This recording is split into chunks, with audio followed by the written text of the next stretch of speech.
Dear friends, welcome back to ஆபித்தாரின் சேனலுங்க. இன்றைக்கி வந்து பார்த்திங்கன்னா பேச்சுலர் குக்கிங்கில் சுவையான மட்டன் குழம்பு எப்படி ஈஸியாக பண்ணலான்னு பார்க்கலாம். இதுக்கு தேவையான ஒரு 1/2 kg இல்லை 1 kg மட்டன் எடுத்துக்கலாம். அதை நல்லா கழுவிக்குங்க.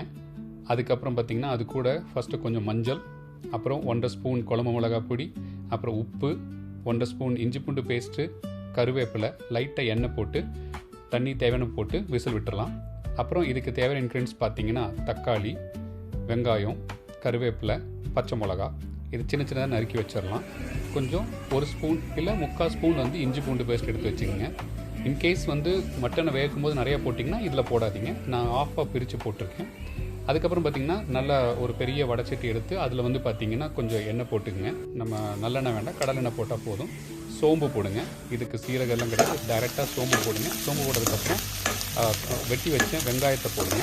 வெங்காயம் போட்டதுக்கப்புறம் பார்த்திங்கன்னா கொஞ்ச நேரம் கழித்து இஞ்சி பூண்டு பேஸ்ட்டு, அப்புறம் பச்சை மிளகா, கருவேப்பிலை இதெல்லாம் போட்டு நல்லா ஃப்ரை பண்ணிக்கோங்க.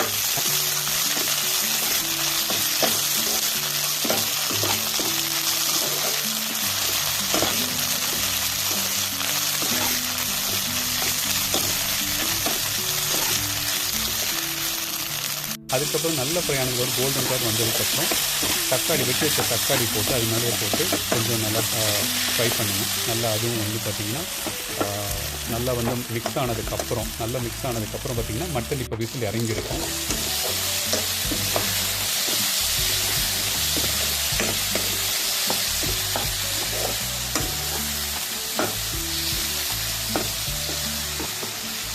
அந்த மட்டனோட விசில் இறங்கினா ஓப்பன் பண்ணி பார்த்தீங்கன்னா நல்லா வெந்திருக்கும். யூஎஸில் உங்களுக்கு நல்லா குக் பண்ணிக்கணும்னா இந்தியா மாதிரி குக் பண்ணாமல் மினிமம் 15 to 20 விசில் விடுங்க. அப்போ தான் மட்டன் நல்லா வெந்திருக்கும். ரொம்ப நல்லா இருக்குங்க, நம்புங்க, எது குலையாது, நல்லா வெந்து வரும். அது போடுங்க. அது போட்டதுக்கப்புறம் அதுக்கு மேலே வந்து பார்த்தீங்கன்னா அதாவது அப்படியே ஃபுல்லாக தண்ணி எல்லாமே போட்டுருங்க. கொஞ்சம் நேரம் இதாகட்டும். தண்ணி இருந்ததுக்கப்புறம் மறுபடியும் ஒரு காரம் டேஸ்ட் பண்ணிவிட்டு ஒரு 1.5 to 2 ஸ்பூன் குழம்பு மிளகாய் பொடி அப்புறம் போட்டு அதை கொஞ்சம் நம்ம வந்து என்ன பண்ணோன்னா மிக்ஸ் பண்ணி விடலாம். இது கூடயே வந்து பார்த்திங்கன்னா பெப்பர் போட்டு இதை வந்து நல்லா நீங்கள் மிக்ஸ் பண்ணி விட்டு நல்லா சுண்ட விட்டிங்கன்னா அப்படியே மட்டன் குழம்பு இந்த காமிச்சிருக்கேன் பாருங்கள், அது மாதிரி கொதிங்க அப்படியே சூப்பராக இருக்குங்க.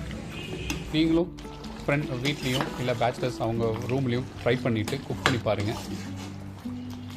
பார்த்து அப்படியே குக் பண்ண ட்ரை பண்ணி பண்ணுங்கள். ரொம்ப சிம்பிளுங்க, அப்படி தான் நானும் லேர்ன் பண்ணிக்கிட்டேன். ஸோ இதை வந்து நீங்கள் குக் பண்ணி பார்த்துட்டு உங்கள் ஃபீட்பேக் கமெண்ட்ஸை ஆட் பண்ணுங்கள். அதேமாதிரி ஏதாவது உங்களோட ரெக்கமெண்டேஷன் இருந்தால் அதை ஆட் பண்ணுங்கள். ஏதாவது நான் மிஸ் பண்ணியிருந்தேன்னா கமெண்ட்ஸ் ஆட் பண்ணிங்கன்னா நான் அதுக்கான இன்க்ரீடியன்ஸ் நான் உங்களுக்கு எக்ஸ்பிளைன் பண்ணுறேன். சீயுங்க, பபாய்ங்க, என்ஜாய் பண்ணுங்கள். ஸோ இந்த குளிர்காலத்தில் இந்த மாதிரி மட்டன்லாம் செஞ்சு சாப்பிடும்போது உடம்புக்கு ரொம்ப என்ஜாய் இருக்கும். ஹாப்பி சண்டேங்க, பபாய்ங்க, டேக் கேர்.